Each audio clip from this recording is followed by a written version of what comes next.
Сәлеметсіздер ме, құрметті оқушылар.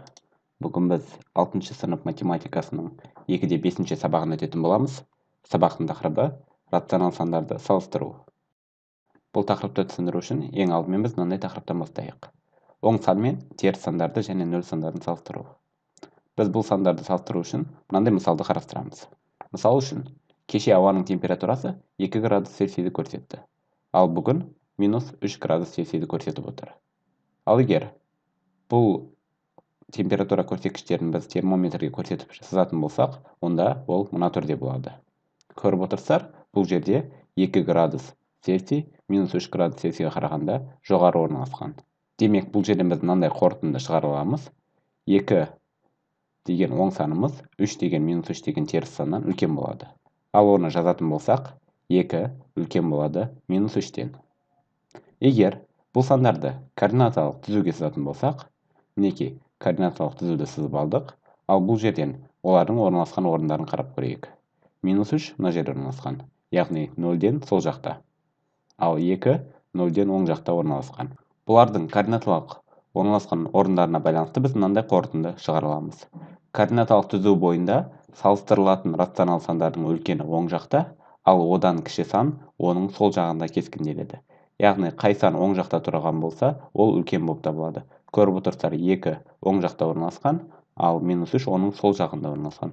Сол себепті оң жақта орналасқан сандарды біз үнемі үлкен сандар деп қарастырамыз. Немесе қарапайым тағы да ауызша мысал келтіретін болсақ, мұндағы 3 деп отырған +3 саны -5-тен үлкен. Өйткені 3 -5-тің оң жағында орналасқан. Осылайша біз теріс және оң сандарды салыстыра аламыз. Ал енді мынандай сандарды бір-бірімен салыстырып көрейік. Мысал үшін, бірінші, -6 кіші 3-тен. Өйткені 3-ті көріп отырсыздар, ол оң жақта орналасқан, ал -6 сол жақта орналасқан. Сол себепті -6 кіші болады 3-тен. Немесе 3 үлкен 0-ден. Жерде 0-ді көріп отырсыздар, ол 3-ке қарағанда сол жақта орналасқан. Ал 3 оң жақта орналасқан. Сол себепті 3 үлкен 0-ден. Сіздер оны жақсы білесіздер онсызды. Келесі мысал. -2 кіші болады 0-ден. Өйткені көріп отырсыздар, -2 0-ге қарағанда сол жақта орналасқан. Демек, -2 бұл жерде 0-ден кіші деп аламыз. Одан кейінгі мысалымыз -2 кіші болады 1-ден. Бұл жерде де түсінікті нәрсе. -2 деп отырғанымыз 1-ге қарағанда сол жақта орналасқан. Сол себепті -2 1-ден кіші болып табылады. Ең соңғы мысалымыз -6 кіші болады 0-ден. Өйткені -6 0-ге қарағанда сол жақта орналасқан, ал 0 оң жағында орналасқан. Қай сан оң жақта орналасса, сол сан үлкен болады деп айтып кеткен болатынбыз.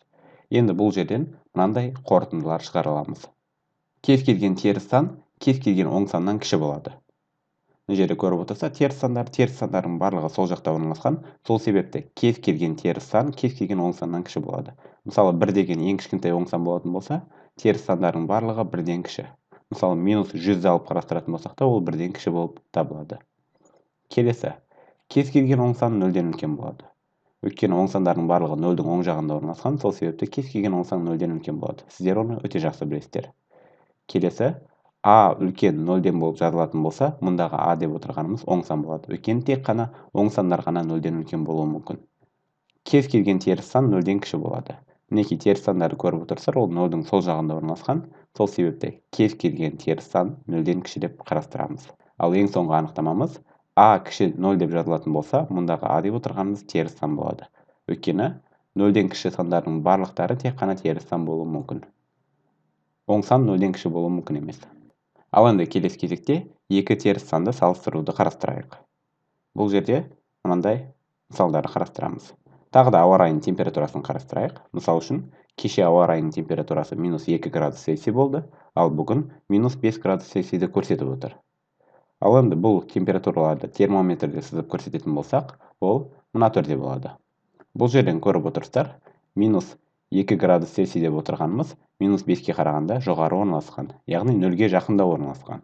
Осыған байланысты біз бұл жердегі -2 деп отырған санымызды -5-тен үлкен деп қарастыраламыз. Ал оның жазылуы мына түрде болады. -2 үлкен болады -5-тен. Өйткені -2 жаңа ғана айтып кеттік, 0-ге жақын орналасқан.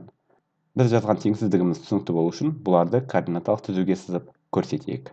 Мысал үшін, мінекей координаталық түзуді сызып алдық. Бұл жерде -2 мына жерде орналасқан 0-ге жақын, ал -5-тің орналасқан жерін көріп отырсыздар.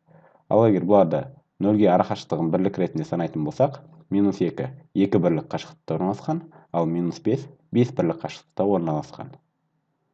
Сол себепті қайсысы санымыз нөлге жақында орналасса, теріс сандардың, ол сан үлкен болады. Немесе -5-тің оң жағында орналасқан -2, жаңағы айтқан анықтамамыз бойынша да бұл жерде -2-ның үлкен екенін білуге болады. Немесе бұл сандардың модульдерін жазатын болсақ, мысал үшін -2-ның модулі -5-тің модулінен кіші болады. Сонда модульге байланысты мынандай анықтама айта аламыз.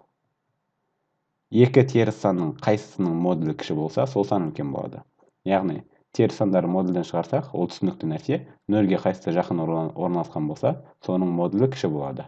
Бірақ сан мәндерін салыстырған кезде модулі кіші сан бізде үлкен болып табылады.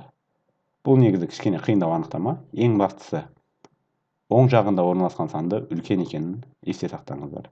Яғни -5-тің оң жағында -2 орналасқан, сол себепті -5-тен -2 үлкен. Немесе -3 те үлкен. Өйткені мына -5-тен оң жақ қарай тұрған сандардың барлығы -5-тен үлкен болып табылады. Ал -5-тен сол жақтағы сандар, олар кіші болып есептелінеді. Осымен 2/5 сабаққа түсіндірілген мысалдарымыз аяқталды.